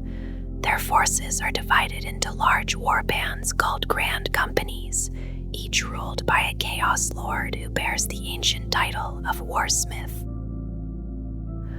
Long ago, these companies followed a standard structure of roughly 1,000 warriors. After 10,000 years of endless war, their sizes vary wildly. Some remain strong hosts of many warriors, while others are little more than scattered bands struggling to survive. The warsmiths who command them remain masters of combat engineering. Many keep large numbers of enslaved mechanicians to handle the constant labor required to maintain weapons, armor, and siege engines. How many grand companies exist at any moment is unknown. During the Horus Heresy, the Legion had been organized above them into larger formations called Grand Battalions, each led by a warsmith. At the time of the massacre on Istvan, there were at least 12 of these battalions, though many of their forces were scattered across distant garrisons. In the current age, the organization of the Iron Warriors has become irregular and fluid, much like the other traitor legions. Grand companies often split into smaller warband detachments commanded by lesser champions. Many of these forces favor groupings that follow the pattern of 3 blade deals. New recruits are gathered and taken to Medrengard, the dark world that serves as the stronghold of the Iron Warriors. There they endure brutal trials. Only those who survive are granted the chance to receive the Legion's corrupted gene seed, or, in rare cases, the precious untainted genetic material stolen from loyalist chapters or gained through bargains with newly renegade ones. Thus, the legacy of the Iron Warriors endures, scattered across countless warbands, yet still shaped by the relentless doctrines first forged by their Primarch long ago. And so the long history of the Iron Warriors settles into silence, like the fading thunder after a distant bombardment. Once they marched as the Imperium's relentless hammer during the Great Crusade, sent against the strongest fortresses and the most stubborn enemies of mankind. Wherever walls stood unbroken and wars threatened to stretch into years of grinding attrition, the warriors of the Fourth Legion were summoned. Their victories were rarely swift, rarely glorious, but they were undeniable. Under the cold brilliance of Perturabo, they became masters of siege and endurance. Fortresses fell beneath their artillery, citadels cracked open through patience and relentless calculation, and the Imperium expanded behind the trail of broken strongholds they left in their wake. Yet the cost of those victories was measured in countless graves, and the Legion slowly came to understand that their role in the Great Crusade was not to be celebrated, but simply to endure. Over time, that burden hardened into something darker. Praise was rare, recognition rarer still, and resentment quietly took root within the Legion and its Primarch. The long years of siege warfare, the brutal suppression of Olympia, and the quiet rivalries that grew between brother legions slowly eroded what little loyalty remained unbroken. When the fires of the Horus Heresy finally erupted, the fracture was already there. At the drop site massacre on Istvan V, the Iron Warriors revealed their choice, turning their guns upon those they had once fought beside. From that moment forward, the Legion that had once built the Imperium's victories became one of its most relentless enemies. 10,000 years have passed since those first betrayals, yet the war of the Iron Warriors has never truly ended. Their fortresses still rise from the wastelands of Medrengard. Their warbands still wage brutal campaigns across the stars, and their siegecraft remains as patient and merciless as it was in the earliest days of the Great Crusade. Even now, in the dark age that followed the fall of Cadia and the opening of the Cicatrix Maledictum, Perturabo continues his long calculations. The Daemon Primarch studies the defenses of the Imperium as he once studied the walls of ancient citadels, searching for the flaws that time inevitably creates. For the Iron Warriors, war has always been a matter of patience. A fortress may stand for years, or even centuries, but every wall carries within it the promise of collapse.